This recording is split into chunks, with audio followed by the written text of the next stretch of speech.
다니엘 기도회 저녁 때마다 우리 21일 동안 계속 저녁 때마다 영상으로 우리 예배드리고 기도하고 있거든요.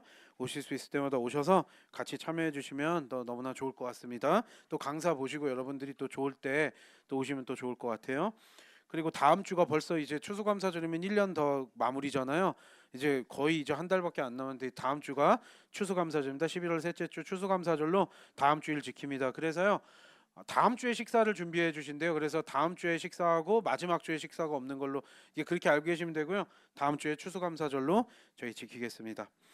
예, 오늘 나누실 하나님 말씀은 창세기 16장입니다. 창세기 16장 1절부터 16절입니다.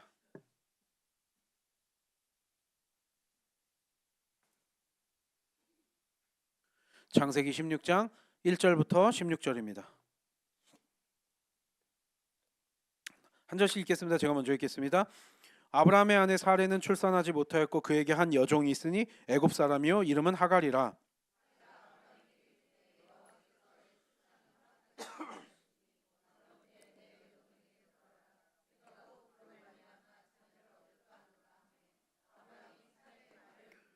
아브라함의 아내 사레가 그 여종 애굽 사람 하갈을 데려다가 그 남편 아브라함에게 첩으로 준 때는 아브라함이 가나안 땅에 거주한 지 10년 후였더라.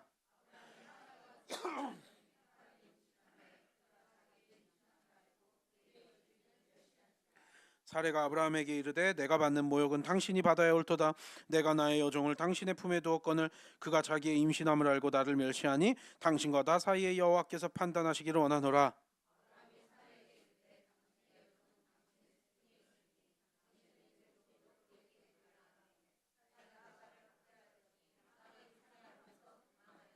여호와의 사자가 광야의 샘물 곁 곧 술길 샘 곁에서 그를 만나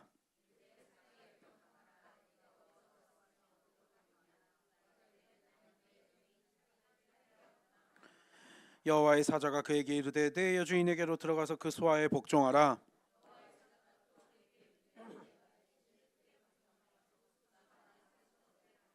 여호와의 사자가 또 그에게 이르되 내가 임신하였은즉 아들을 낳으리니 그 이름을 이스마엘이라 하라. 이는 여호와께서 내 고통을 들으셨음이니라.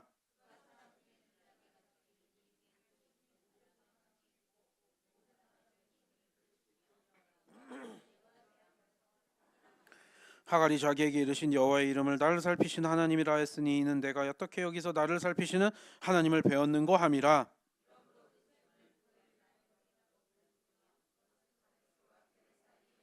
하갈이 아브라함의 아들을 낳으며 아브라함이 하갈이 낳은 그 아들을 이름하여 이스마엘이라 하였더라.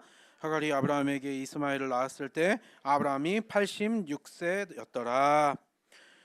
성급하게 결정하다라는 제목으로 말씀을 나누고자 합니다. 또 뭐 다른 또 제목으로 하면요, 육신의 생각을 따르다 뭐 이런 정도로 하면 되겠는데요. 아니 이 전에 보면은요, 이제 오늘 이 창세기 16장이 굉장히 또 중요하기도 한 것이, 이거는 유대인들뿐만이 아니라 유대교나 특히 기독교인들만 이걸 보는 게 아니라 오늘의 이 창세기 16장은요 이슬람 사람들 그리고 아랍족 속의 그들의 이 조상이 이스마엘이잖아요. 그들은 아브라함과 이스마엘의 계보를 따르잖아요. 그들에게도 굉장히 중요한 성경 본문이 오늘의 본문이에요. 그러니까 이거는 다 공유하고 있는 거예요, 오늘의 이 본문 내용이요. 그런 측면에서 이건 이슬람 사람들에게도, 그러니까 그 아랍족 속 그 무슬림들에게도 굉장히 중요한 구절들이거든요. 오늘의 이 본문이 하갈 첩을 얻어서 이스마엘을 낳았고 그 후손들이 지금 아랍족 속의 그 후예들이 아랍 사람들이라는 거, 그리고 지금 그 이슬람교를 믿는 무슬림들이라는 걸 여러분들 다 알고 계실 거예요. 그 역사가 어떻게 시작되었는지 오늘 그 시작점에 대해서 설명을 하고 있어요. 이때가요 대략적으로 우리가 4,000년이 훨씬 넘은 시점이거든요. 이 아브라함의 시절이요 지금으로부터 4,000년도 훨씬 더 넘은 시점이에요, 추정되기로는요. 그 시점부터 지금까지 역사가 이제 인류의 역사 가운데 이렇게 이어져 오는데 어떤 일이 있었나 이렇게 보면 이게 그래요. 이게 창세기 15장부터 연결이 되니까 그래요. 우리가 지난 시간에 창세기 15장을 봤지만 하나님 왜 나는 아들이 없습니까? 난 뭐 물려줄 사람도 있고 뭐 안전도 어떻게 하고, 그게 또 롯이 다 약탈당한 사건하고 또 연결이 되어 있었다 그랬죠.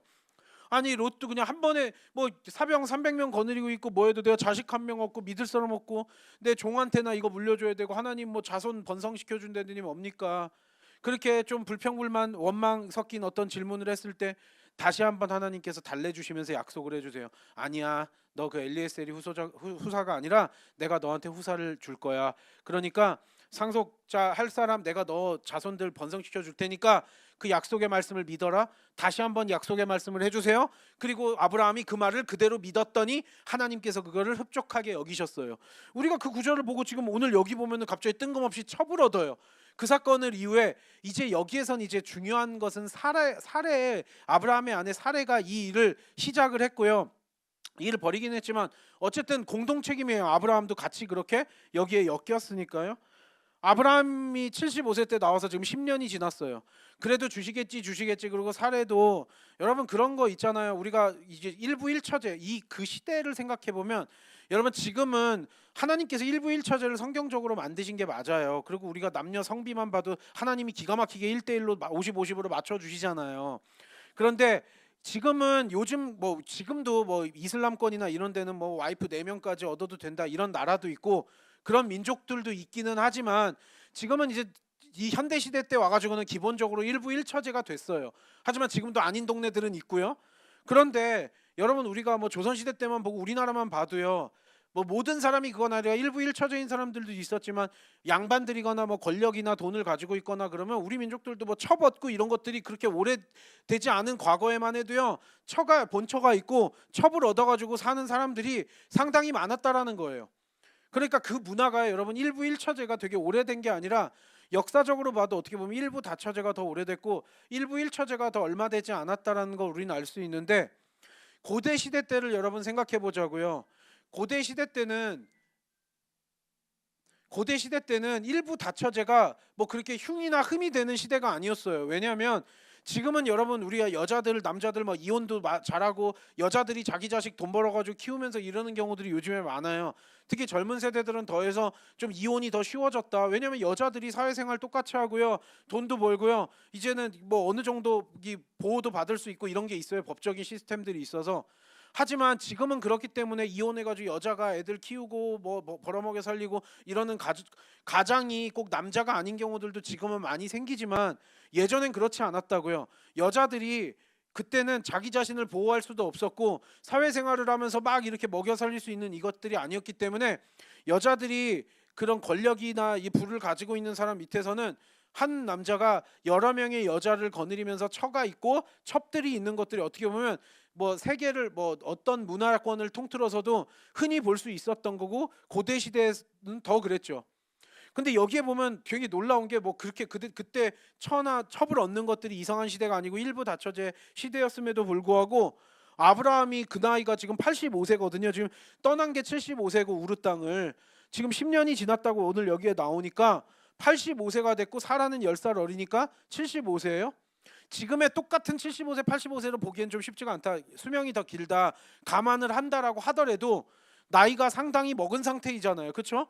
그러면 그때까지 첩도 얻지 않고 물론 이건 있어요. 아브라함이 왕은 아니었어요. 왕도 아니고 뭐 권력을 가지고 있고 이건 아니지만 어떻게 보면 한 개인으로서는 누릴 수 있는 좀 부를 누리고 있었고 거느리고 있는 사람들도 많았고 얼마든지 또 자녀가 없다 그러면 첩을 얻어가지고 후사를 여러분 우리도 뭐 사극 같은 거 보면 조선시대 때도 왕이 뭐 아들이 없다 그러면 뭐 후궁을 얻고 막 자녀를 낳아야 되고 뭐 잉태를 했다 뭐 했다 해가지고 막 뭐 왕비랑 후궁들 막 그 중전이랑 막 싸우고 이런 것들 드라마나 영화나 이런 데서도 많이 나오잖아요.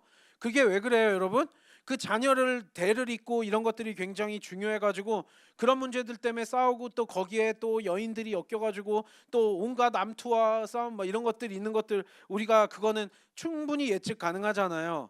그러면 아브라함 같은 경우 왕까지는 아니었다라 그래도 충분히 자녀가 없으면 지금 80살 막 넘어까지가 아니더라도 보통 40, 50만 되더라도 내가 애가 없다라 그러면 첩을 얻는 게 아마 일반적인 일이었을 거고 아마 그런 생각을 아브라함이나 사라가 못하지 않았을 거라고요. 그런데도 아마도 여기에 보면 이제 아브라함이 그 사례를 굉장히 사랑했던 것으로 보여요. 진심으로. 그러니까 의리를 지켜가지고 일부일처제를 지키고 있었던 걸 보여요. 이 나이가 먹도록 이미 첩을 얻지도 않고 그러고 있었어요. 그러니까 몰라서가 아니라 여러분 아무리 옛날 시대라 그래도 내가 본처예요. 근데 첩 남편한테 얻어주는 걸 좋아할 사람이 누가 있겠어요. 예나 지금이나요. 아무리 그 시대의 문화가 그렇다 그래도요. 그러니까 사라를 사라 그런 또 이 에피소드 또 있잖아요. 애굽 땅에 가가지고 또 사라 여동생이라 그래가지고 또 바로 왕에게 이렇게 첩으로 주기도 했고 다시 또 빼서 이게 하나님이 해줘가지고 또 이런 우린 그런 사건들도 알다 보니까 뭐 사라가 굉장히 미녀였다 이런 것도 그 미인이었다 이런 사실도 우리가 분명히 성경에 나와서 알 수 있겠지만 어쨌든 뭐 그걸 떠나서요. 여러분 뭐 본처가 미인이라고 뭐 첩 안 얻고 이런 법이 어디 있겠어요. 그러니까 그런 걸 생각해 보면 아브라함이 지금 그 나이 먹도록 사례랑 일부일처제로 이렇게 지내고 있는 것도 어떻게 보면 굉장히 좀 놀랍다고 봐야 되나? 흔치 않은 일이라고 볼 수 있는 거죠. 사례가 원치 않았기 때문에 아브라함이 얻지 않았을 가능성이 굉장히 높은 거죠. 오늘 본문을 보면 그걸 더 정확히 알 수 있는 거죠. 1절부터 3절 읽어볼까요? 1절부터 3절 다 같이 읽겠습니다. 시작.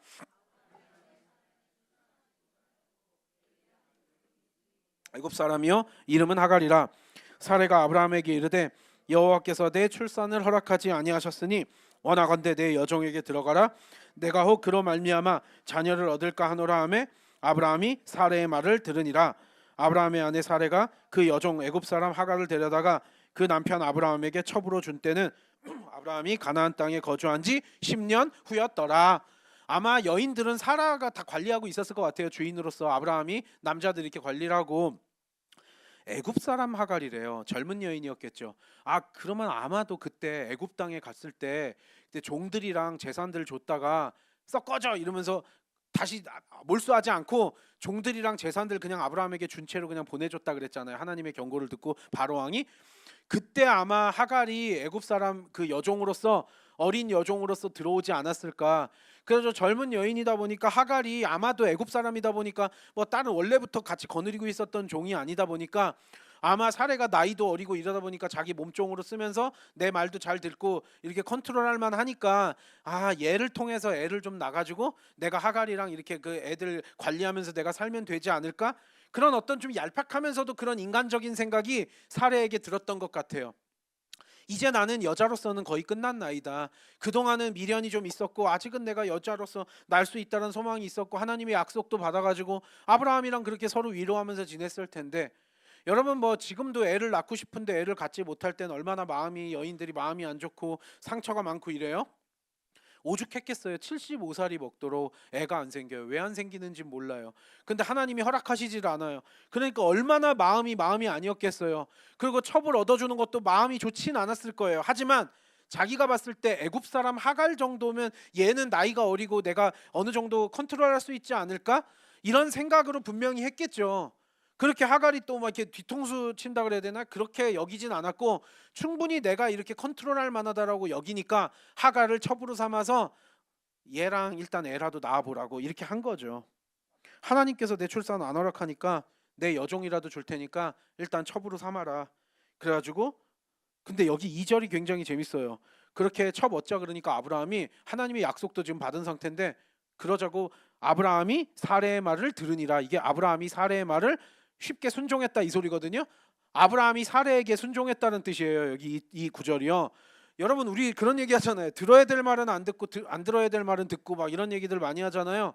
이건 안 들어도 될 말인데 와이프의 말에 바로 즉각적으로 순종을 해요. 저는 에덴 동산 그것도 생각이 들더라고요. 그러니까 에덴 동산에서도 하와가 먼저 선악과 열매를 따먹으니까 별로 비판하지도 않고 그냥 바로 아담도 바로 따먹게 돼가지고 같이 죄를 범죄하게 되잖아요. 약간 뭐 조금 다르긴 하겠지만 그런 느낌이 들더라고요. 사례가 딱 첩을 얻자라고 하니까 아브라함이 그래도 그럴 수 없다 이게 아니라 그러자 그리고 바로 사례의 말을 들으니라. 그러니까 와이프 말을 굉장히 잘 들었던 것 같아요. 아브라함이 또 의리도 있었고요. 그동안 첩을 얻지 못한 게 사례가 허락하지 않아서가 아닐까라고 우린 추측을 할 수 있는 거죠. 사례가 진작부터 내가 나이가 이제 40, 50 먹었으니까 이제 어쩌라고 했으면 진작에 아브라함은 첩을 얻어가지고라도 아들을 낳고 싶지 않았을까, 그런 마음이 가득하지 않았을까, 우리는 그렇게 추측해 볼 수 있는 거죠. 너무 뭐 아무런 불평불만도 없이 뭐 아무런 비판도 없이 그래도 어떻게 그럴 수 있냐 이러지도 않고 즉각적으로 사례의 말을 들었더라.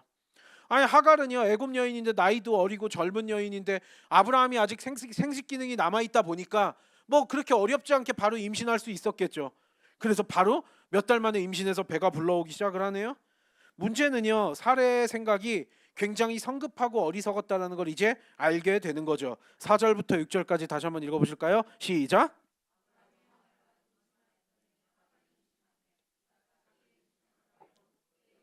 멸시한지라 사레가 아브라함에게 이르되 내가 받는 모욕은 당신이 받아야 옳도다. 내가 나의 여종을 당신의 품에 두었거늘 그가 자기의 임신함을 알고 나를 멸시하니 당신과 나 사이에 여호와께서 판단하시기를 원하노라. 아브라함이 사레에게 이르되 당신의 여종은 당신의 수중에 있으니 당신의 눈에 좋을 대로 그에게 행하라 하매 사레가 하갈을 학대하였더니 하갈이 사레 앞에서 도망하였더라. 여기 이렇게 나와요. 그렇게 멀지 않아가지고 바로 또 즉각적으로 임신이 빨리 됐네요.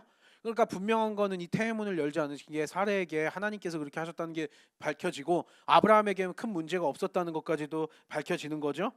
문제는요, 여러분, 임신하자마자 갑자기 갑질한다 그러죠. 요즘에 갑과 을이 바뀌네요.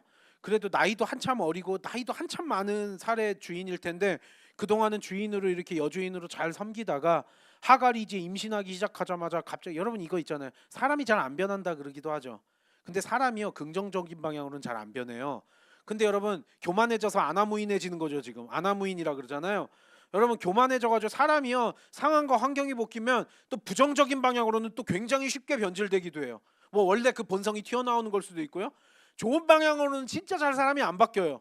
근데 부정적인 방향으로는 사람이 너무나 쉽게 바뀌어요. 그게 본성이 드러나는 건지 뭔지 모르겠지만, 그러다 보니까 임신을 하자마자 갑자기 나이도 한참 많고 내 주인인데, 이제 여러분 그건 있죠. 하갈이 그동안은 몸종 여종이었어요. 노예였어요.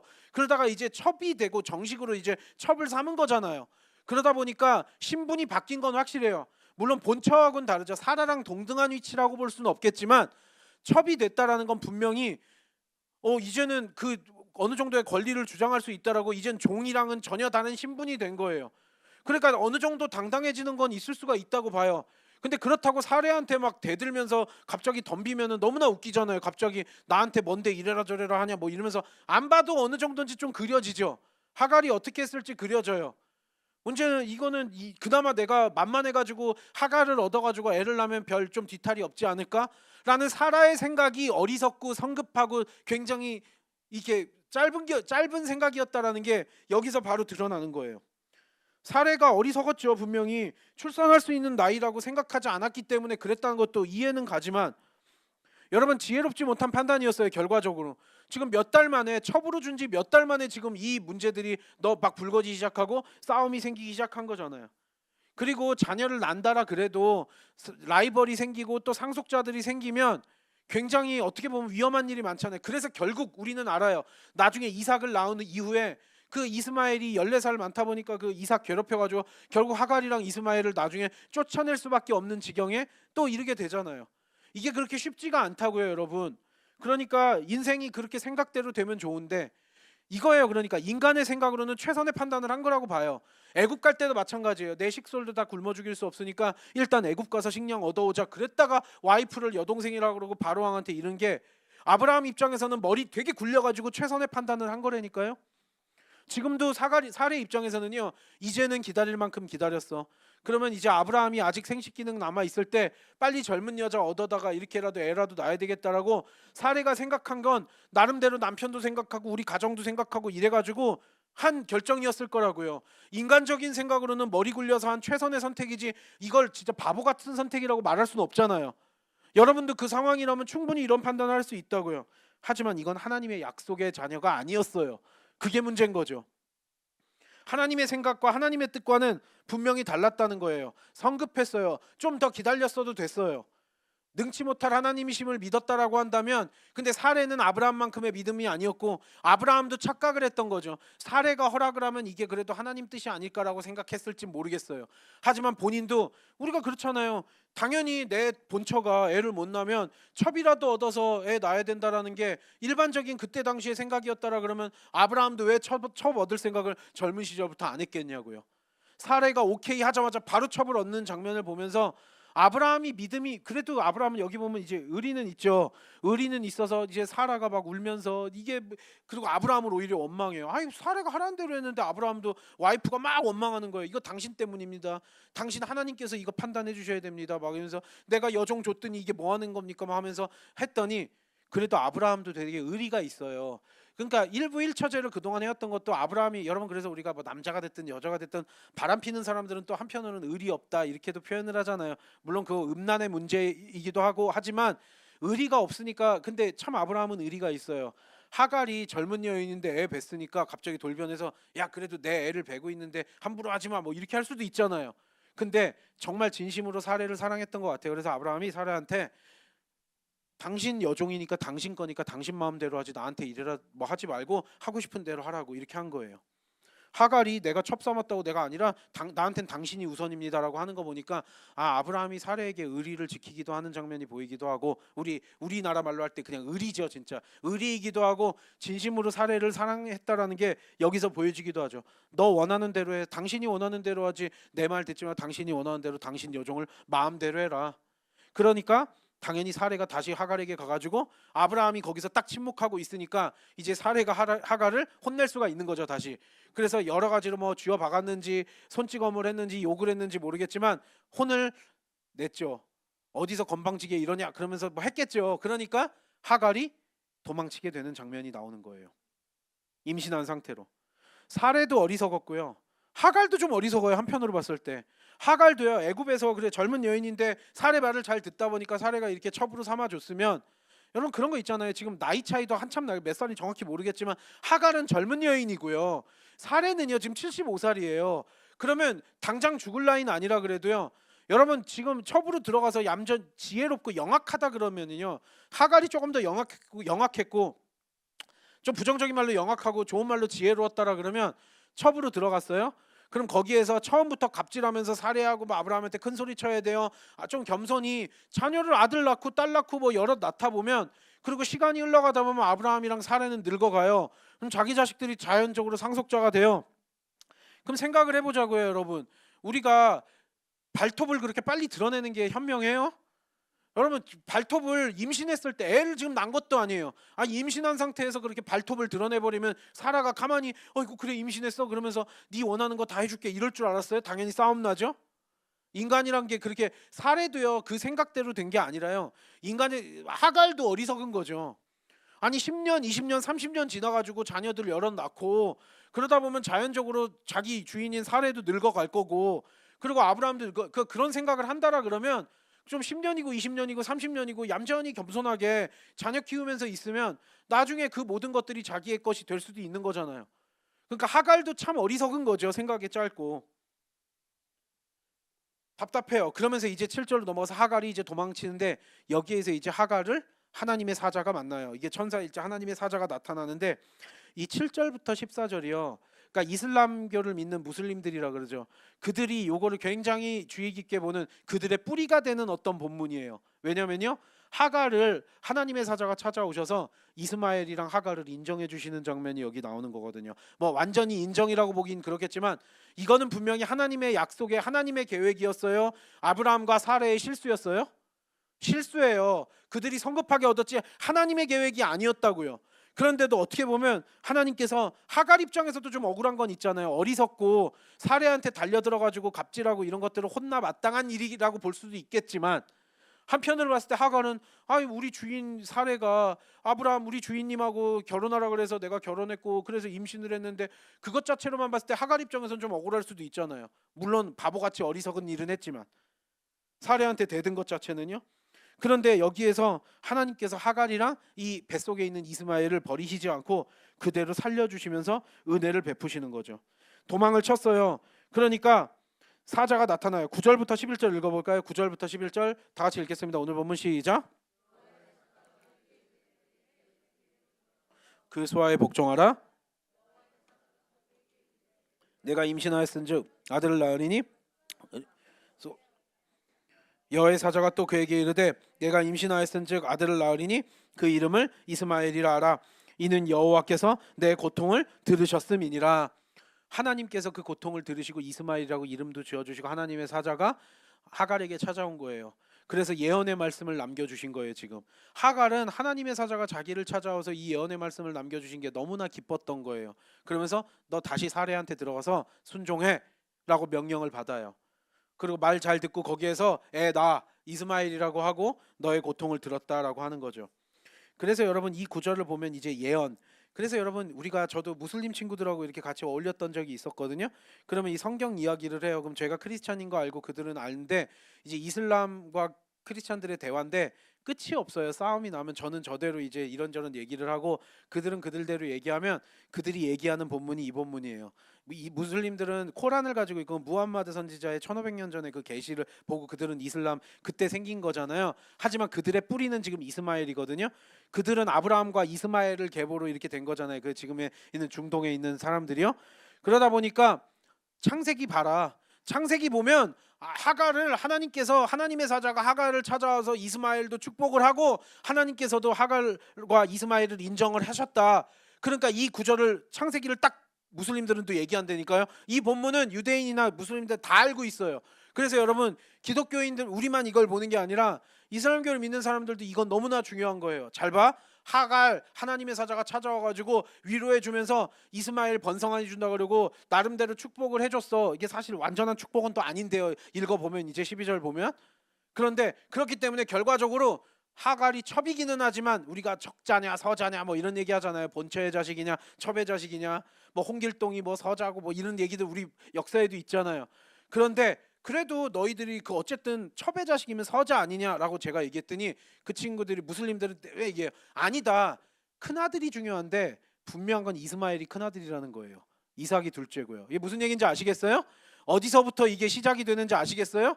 무슬림들 만나서 얘기하면 큰아들이 하갈을 통해서 이스마엘을 낳지 않냐. 그게 큰아들이다. 장남이다. 그리고 자기들은 그래서 이스마엘의 후예들이고 그 뿌리가 여기에서 찾는 거예요. 아시겠어요 여러분? 그리고 그 수많은 갈등들이 지금 수천 년 동안 계속 이어져고 있는 거예요. 여러분 그러면서 그러니까 이런 거죠. 하나님 이렇게 이어지는 또 이스마엘이랑 하갈을 이렇게 또 하나님께서 위로해 주시면서 또 하나님의 사랑과 은혜가 어쨌든 임해서 그들을 살려주잖아요. 하갈 여기서 어디 사막 돌아다니다가 그냥 애 못 낳고 유산을 하든지 죽으면 그냥 죽는 건데 다시 사라에게 돌아가서 순종하라는 명까지 받아요. 문제는 사라에게 순종하라는 명이 얼마나 나중에 이렇게 되는지 모르겠지만 어쨌든 그렇게 돼서 다시 들어가서 살게 되고 낳게 되는 거죠. 그리고 또 여기에서 이제 예언을 받아요. 12절 이 이스마엘과 이스마엘의 후손들이 굉장히 번성할 거래요. 하지만 그들은 이렇게 될 거래요. 12절 13절 읽어볼까요? 12절 13절 오늘 본문 다 같이 읽겠습니다. 시작. 들나귀 같이 되리니 그의 손이 모든 사람을 치겠고 모든 사람의 손이 그를 칠지며 그가 모든 형제와 대항에서 살리라 하니라. 하갈이 자기에게 이르신 여호와의 이름을 나를 살피시는 하나님이라 했으니 이는 내가 어떻게 여기서 나를 살피시는 하나님을 배웠는고 함이라. 일단 하갈은요 너무나 하나님의 사자를 만나서 너무나 좋아가지고 기뻤어요. 그리고 다시 사라에게로 돌아가서 이제 이스마엘을 낳게 되죠. 그리고 그때 아브라함의 나이가 86세였더라. 근데 12절의 예언을 보면은요 마치 이스마엘이 어떤 속성을 가지고 있대요. 그리고 그 후손들까지 보면 그가 사람 중에 들나귀 같은 사람이래요. 들나귀 사막에 사는 야생 당나귀래요. 여러분 그럼 사막에 사는 야생 나귀면 여러분 이게 사람이 도저히 길들일 수 없는 거예요. 자유분방하기도 하고요. 좀 폭력적이기도 하고요. 굉장히 공격적인 성향을 띠고 있는 어떻게 보면 야생 호랑이가 아니라서 다행이기도 한데 야생 나귀 같은 존재가 된대요. 사막에 있는 그 당나귀 같은 그런 어떤 속성을 가지고 있대요. 그래서 이스마엘 그리고 그의 후손들이 굉장히 생육하고 번성할 것이지만 모든 사람에게 대항해서 싸울 거래요. 모든 민족들이라 다 그렇게 싸움질을 할 거래요. 여러분 이게 사실 좋은 예언은 아니잖아요. 어떻게 보면 하나님의 예언이 내려왔는데 너희들이 이렇게 생육하고 번성하고 잘 산다는 게 아니라 모든 민족들과 대항해서 싸움하면서 살 거래요. 근데 실제로 그래요 안 그래요?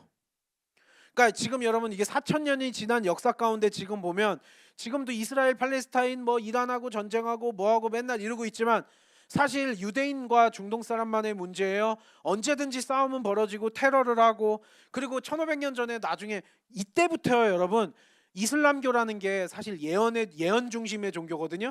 성경은요 수많은 저자들이 있어요. 하나님의 성령의 영감을 받은 수많은 저자들이 성령의 영감을 받아서 성경을 썼다라고 한다면 이슬람교 같은 경우는 무함마드 선지자라는 한 명이 코란을 썼어요. 코란은 성경에 비교하면 되게 작은 책이에요. 하지만 그 코란이 뭐냐면은요 1500년 전에 무함마드 선지자라는 사람이 어디 막 이렇게 뭐 문맹이었는데 천사가 나타나가지고 계시를 해줘가지고 그 계시를 문맹임에도 불구하고 막 다 계시를 받아 적게 되고 막 이런 것들을 보면서 이건 진짜 천사가 줬다 그래서 그걸 모아놓은 게 코란이고요. 우리가 딱 코란을 읽어보면 이 종교 저 종교에서 여기저기서 짬뽕 해놓고 뭐 이런 혼합시킨 게 보이기는 하지만 무함마드 선지자가 하늘로부터 계시를 받았고 그 계시를 모아놓은 코란, 그래서 이 경전을 믿고 우리는 이슬람교 믿는 무슬림이 되었다. 그게 이슬람 종교예요. 그러니까 무함마드가 예언받은 그 코란이 없다면 시작 자체가 안 되는 거예요. 그래서 그때부터요, 이슬람은요, 이때부터 하나님의 사자가 나타나서 하갈에게 예언을 했죠. 이때부터 이슬람교는요, 지금까지 예언 중심의 종교가 된 거예요. 그 예언이 진짜 하나님의 사자인지 뭔지는 우리가 알 길이 없지만요. 그런데 문제는요, 그래서 코란 보고 이러면 막 이교도들 칼로 죽여도 되고 뭐 해도 되고 이런 거 있잖아요. 그러니까 이슬람은 자기들이 평화의 종교라고는 하지만, 여러분 진짜 평화의 종교예요? 아니, 물론 극단주의자들이 테러를 일으키는 거지 우리는 테러와 상관없다라고 하지만, 테러를 대하는 그 무슬림들의 태도를 보면, 물론 극단주의 근본주의자라서 그런 것들이 있을 수 있겠지만 굉장히 못마땅한 게 많아요. 여러분, 이들이 서로 싸워가면서 산다라는 이 예언이 지금까지도 똑같이 현재 진행형으로 이어져 오고 있고, 앞으로도 이들이 멈추겠냐고요. 여러분, 유대인들하고 지금 중동 사람들만 지금 뭐 그 땅 때문에 싸우는 거예요? 너희들 2000년 동안 떠돌아다니다가 왜 이제 와서 여기에다 깃발 꼽으려 그래? 이스라엘아 꺼져라, 유대인들아. 이러니까 지금 계속 싸움이 나고 있지만, 한편으로 봤을 때요, 그들만 싸우는 게 아니라 이 땅 때문에 지금 저렇게 싸우고 있는 거예요. 여기저기 떠돌아다니면 계속 떠돌아다녀. 여기 들어올 생각하지 마. 그러면 이제 성경책 보고 여기가 우리가 하나님께서 주신 땅이다. 유대인들은 그러면서 지금 저러고 있는 거고요. 그래서 지금도 여러분 그렇잖아요. 예전 같으면은요, 중동 지역에서 전쟁이 일어나든 말든 우리랑 별로 상관이 없었을 거예요. 2000년 전에나 몇천 년 전에는요. 근데 여러분, 지금 우리 대한민국 사람들이요, 중동에서 전쟁이 일어났다라 그러면 바로 우리나라 대한민국 경제부터 돌아가야 안 돌아가요? 기름 한 방울도 안 나는 나라니까 다 중동에서 우리가 기름 얻어가지고 지금 그걸로 산업 돌리고, 우리 같은 민족 대한민국 사람 같은 경우에는 중동 지역에서 전쟁이 일어나면 기가 막혀요. 여러분, 그 차 운전하시는 분들 아시죠? 국제 유가가 오르기도 전에 전쟁이 일어났다는 뉴스 나오면 주유소에서 바로 기름값부터 올려요, 안 올려요, 우리나라? 여러분, 지금 이게 뭐 진짜 이거는 좀 웃으면서도 슬플 일이죠. 여러분, 저쪽에서 전쟁이 일어나고 하면은요, 진짜 당장 뭐 우리 기름값 오르고 산업이 어떻게 되냐 휘청휘청거리고 그래요. 거기서 전쟁이 일어나면 진짜 우리 안 되잖아요. 이제 우리 대한민국은요. 거기 진짜 이제는 지구가 하나기 때문에 이제는 어디서 뭔 일이 일어나면 뗄래야 뗄 수 없는 어떤 그런 밀접한 관계로 지금 우리는 다 살고 있어요. 근데 그들이 싸움을 멈추겠냐고요, 여러분.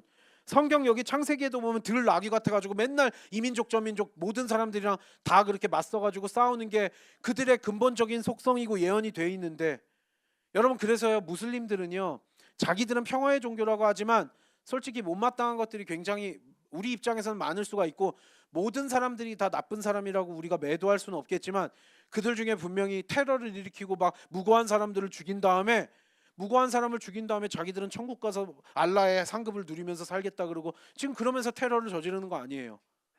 그러면서도 맨날 평화의 종교라 그랬는데 그게 쉽겠냐고요. 앞으로도요, 그러니까 지금도 현재 진행형이지만 앞으로도 이거 끊기지 않아요. 인류의 평화가 온다라는 게 사실 굉장히 힘들다라는 거예요. 그럼 한편으로는 이런 생각이 들죠. 아니, 하나님 그러면요, 이때 하갈이랑 이스마엘 이렇게 살려둬가지고 번성하게 하고, 여러분, 기독교 같은 경우는 전 세계 선교사들이 피를 뿌리면서 복음 전파하면서 한 명 한 명 전도해가지고 된 게 우리 기독교이고 우리 지금 그런 크리스찬들이에요. 근데 여러분, 무슬림들은요, 전도해가지고 선교해가지고 지금 저렇게 전 세계로 번성한 거예요? 애 낳아가지고 번성한 거예요? 애를 무지막지하게 낳아요. 지금도 마찬가지예요. 기독교 국가들은 애를 계속 안 낳고 있고요, 기독교를 믿는 사람들은요, 무슬림들은 진짜 어마어마하게 애들을 낳아요. 그래가지고 지금 전 세계로 저렇게 뻗쳐나가고 있는 거잖아요. 여러분, 우리 케냐도 선교 갔다 왔지만 그 케냐에 그 운전기사들이랑 이런저런 얘기들 많이 했거든요. 막 동물원 가고 이럴 때 몇 시간씩 차 타고 갈 때. 그럼 얘기하면 계속 그거예요. 거기 바로 옆 동네 에티오피아, 소말리아, 그리고 케냐 안에서도 여기저기 민족들끼리 분쟁이 일어나고 있고, 거긴 분쟁이 일어나면 우리처럼 촛불 집회하고 이런 거 아니에요. 그냥 바로 총으로 쏴 죽이고 수류탄하고 폭탄 테러하고 이러잖아요. 그러니까 그 아프리카 그 친구들이 다 영어 잘하잖아요, 거기 케냐. 그래서 저랑 이런저런 얘기 많이 했는데 그 얘기 하더라고요. 아프리카에서도 여기저기 다 골병이 들어있잖아요, 아프리카. 안 그래도 먹고 살기 힘든데 맨날 내전하고 전쟁하고 독재 뭐 하잖아요. 근데 그 모든 거에 여기저기 얘기 들어보니까 이 나라 저 나라 보면 이슬람 무슬림들이 들어간 데는 다 그렇게 전쟁터래요. 그래서 막 무슬림들만 있는 동네면 다 힘든데 그나마 여기는 좀 평안한 데다, 그 얘기를 해서 아프리카 곳곳에 다 이렇게 싸움터가 벌어지고, 이런 얘기하면 이슬람 무슬림들은 인정을 안 하겠지만 그 팩트잖아요, 이거는요.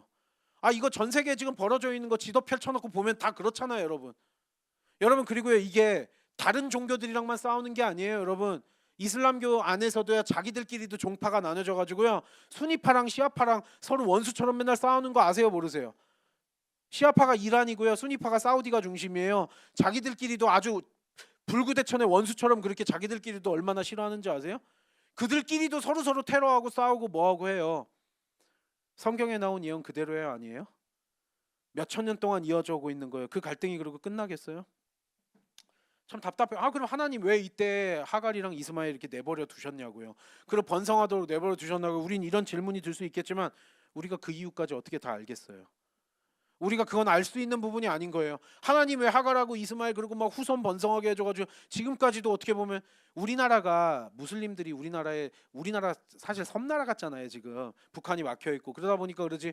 우리나라가 무슬림이 적게 들어와서 지금 이 정도지. 전 세계가 다 지금 덮이고 있어요.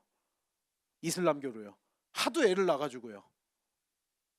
여러분 그러면 10년 뒤, 50년 뒤, 100년 뒤에는 어떻게 될지 안 보이세요? 인구 지도가? 이제 세계 1위 종교가 이슬람 되는 게 그냥 시간 문제라는 거 여러분 안 보이세요? 안타까운 일인 거죠. 여러분 그러면 여기 보면 이제 알 수 있어요. 그래서 이게 그러면 어디서부터 시작됐냐라는 거예요. 우리는 지금 사례가 그렇게 성급하게 결정했고 아브라함도 실수했고 그래서 첩을 얻어가지고 이렇게 나가지고 우리는 지금 수천여 년이 지난 지금 우리는 옛날에 쓰여졌던 성경과 그 예언들을 보면서 사레와 아브라함의 이 결정이 성급하게 했던 이 결정이 어디까지 이어져 오는지 우리는 보고 있고요. 이건 앞으로도 계속 이어질 거예요. 이 분쟁이 끊기겠냐고요. 안 끊겨요, 여러분. 인간이란 존재가 그들은 나름대로의 최선의 선택이라고 인간적으로 멀리 구려서 한 선택이에요. 애가 없어가지고 첩이라도 얻어가지고 후손을 봐야지라는 게 당연한 생각일지 모르겠지만 하나님의 뜻과는 너무나 달랐던 거죠. 그리고 결국 역사는 그대로 지금까지 이어져 오고 있고요. 오늘 본문의 사건을 보면서요.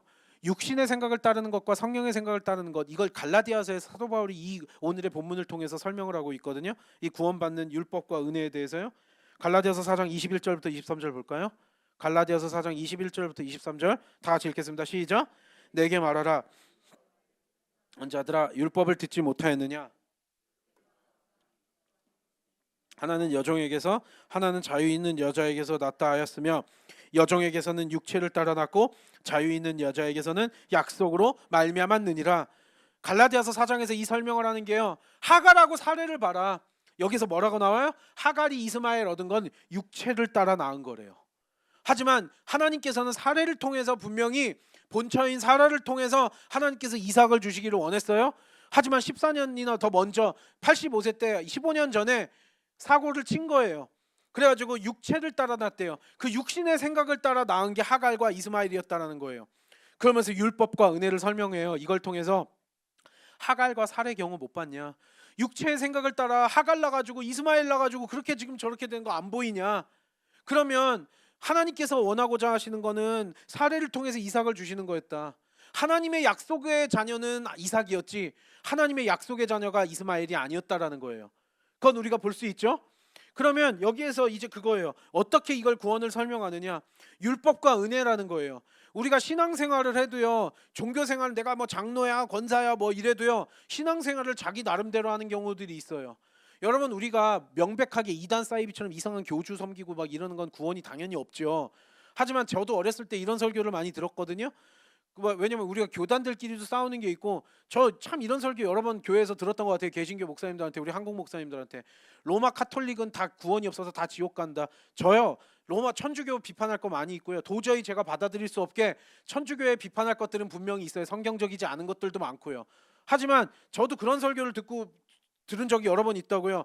천주교 뭐 성당 다니면 다 저긴 지옥 갈 거야. 왜냐면 저기 사탄에게 다 팔아넘긴 거야. 막 이런 얘기를 해요. 근데 그렇게 따지기엔 제가 목사 돼서 나중에 이렇게 보니까요. 이것도 굉장히 여러분 우리가 함부로 할 이야기는 아니잖아요. 예수 그리스도를 믿는 믿음으로 가지 교리로 가는 게 아니고요. 물론 저는 천주교에 있는 이상한 좀 이렇게 종교 혼합시키는 거 도저히 받아들일 수 없는 것들이 많고 비판할 것들도 많아요. 하지만 너는 뭐야? 너 천주교야? 넌 지옥 가네? 그리고 여러분 그렇게 따지면은요. 예수 믿는 믿음으로 우리가 구원받는 거지 교리로 구원받는 게 아니잖아요. 장로교, 감리교는 옛날에 안 써왔어요?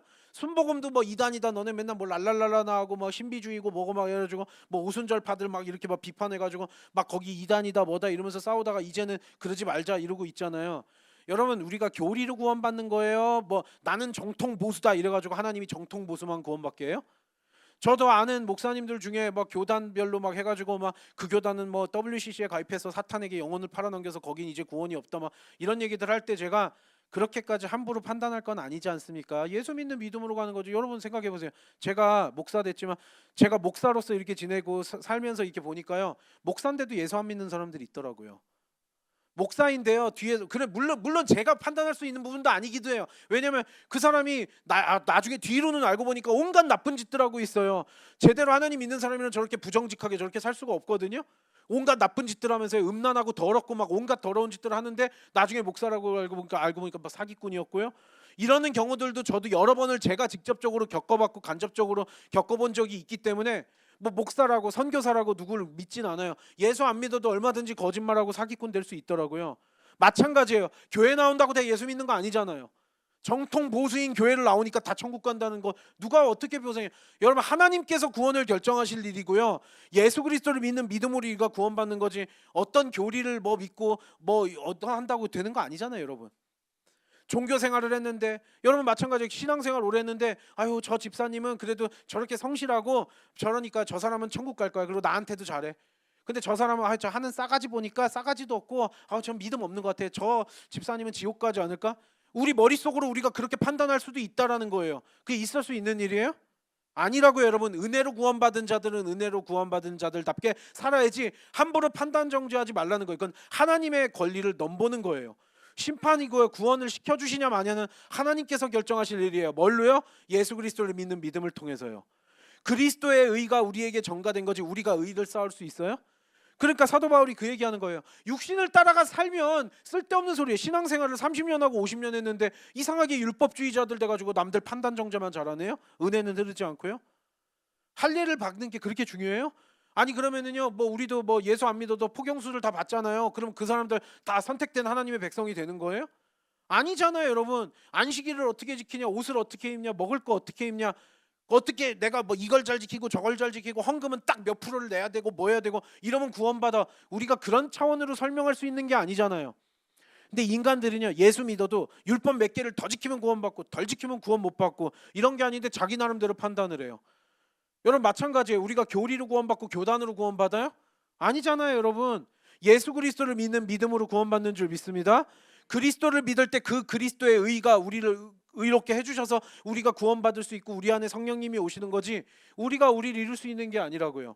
신앙생활을 해도 육체를 따라서 신앙생활하면은요 나 나름대로의 하나님을 만들어요. 나 나름대로의 이상하게 변질된 하나님을 만들어요. 이상하게 변질된 예수님을 만들어요. 그리고 그걸 믿으면서 자기만 옳다라 그러면서 이상하게 신앙생활하면서 이상한 종교생활을 하면서 살아간다는 거죠. 육신을 따라 살면 내 머릿속으로는 내가 똑똑한 것 같아 보여요. 여러분 우리가 하나님의 말씀을 지금 이렇게 공부하는 이유가 뭐예요? 하나님의 말씀에 무엇이 쓰여져 있는지 정확히 보면서 말씀대로 살아가면 돼요.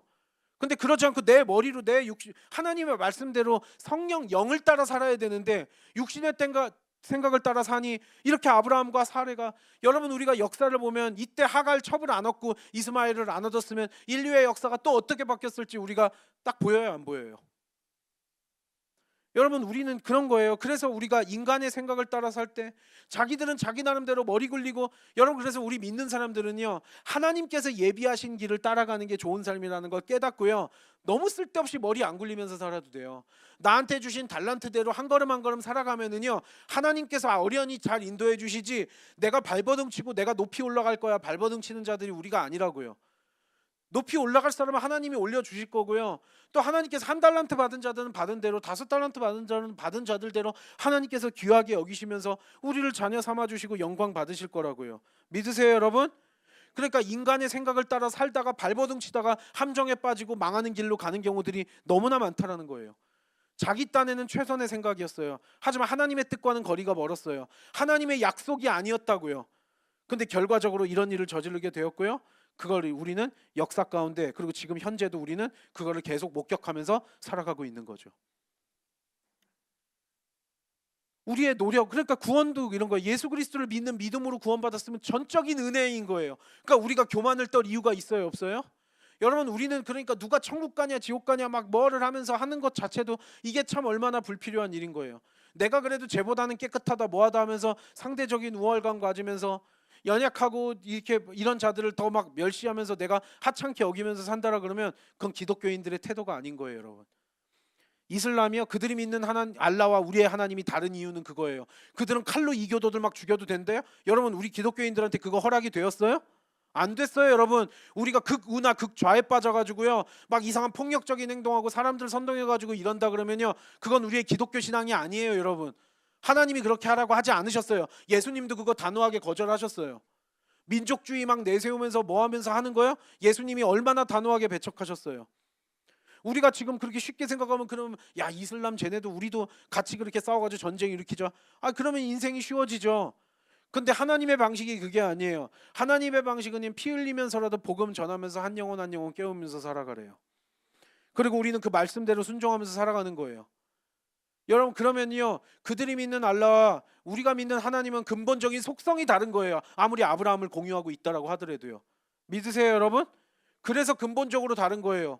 우리의 하나님은 그러시지 않아요. 예수 그리스도를 우리에게 보내셔서 우리의 죄를 용서하시고 우리를 구원 백성 삼아 주셨어요. 그리고 우리는 그 은혜를 따라서 우리는 그 우리가 예수 그리스도 믿게 된 것 자체가 기적이자 전적인 주님의 은혜라는 거죠. 우리는 그래서 그 그리스도의 그 본을 받아서 우리는 이제 이 성령님이 우리 가운데 내주하세요. 예수 그리스도를 믿는 자들은 이제 우리는 우리의 육신의 생각을 따라가지고 내 소견에 오른 대로 살아가는 것이 아니라 이제는 우리가 거룩하신 성령님을 따라 사는 우리가 되길 원합니다. 성령의 음성을 듣고 그 성령님의 말씀을 따라 순종하면서 살아가고요. 그리고 무엇보다 우리에게 주어진 이 귀한 성경 말씀대로 우리는 살아가야 되는 줄 믿습니다. 내 마음대로 이상한 하나님, 이상한 예수님 만들어서 섬기면 그건 절대로 큰일 날 일이라는 거죠. 육체의 생각을 따를 것이냐, 성령의 생각을 따를 것이냐, 우리는 반드시 선택해야 된다라는 거예요. 존귀한 죄의 자녀로서 그리스도를 믿을 수 있는 이것이 얼마나 기적인지 우리가 다시 한번 깨달으며, 아버지 하나님, 성령님 우리 가운데 말씀하여 주시옵소서. 우리가 하나님의 말씀대로 살기로 합니다. 우리가 내 목소리를 듣는 것이 아니라 성령님의 음성을 듣고 그 뜻에 순종하며 살아가는 존귀한 주의 자녀들이 되기를 원합니다. 우리 모두 그렇게 고백하면서 하루하루 살아가는 저와 여러분 우리 모두가 되기를 소망합니다. 찬양하고 기도하겠습니다.